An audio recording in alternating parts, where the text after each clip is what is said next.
Pejuang perlawanan Palestina menjebak tentara Israel dengan bahan peledak. Tentara Israel yang berjaga di sebuah ruangan di jalur Gaza dikagetkan dengan ledakan granat. Granat ini sebelumnya dipasang pejuang Palestina di lokasi para tentara Israel.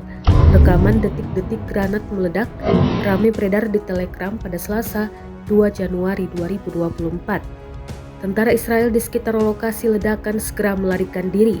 Dalam keterangan unggahan disebutkan, inilah rekaman yang mendokumentasikan momen ketika pemuda perlawanan menargetkan tentara pendudukan dengan granat alat peledak buatan lokal di Camp Al-Arab di utara.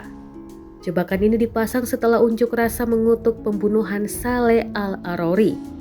Diketahui Wakil Kepala Biro Politik Gerakan Hamas yang juga arsitek serangan Badai Al-Aqsa 7 Oktober 2023, Saleh Al-Arori, gugur syahid pada Selasa malam 2 Januari 2024 akibat serangan Israel yang menargetkan pinggiran selatan kota Beirut.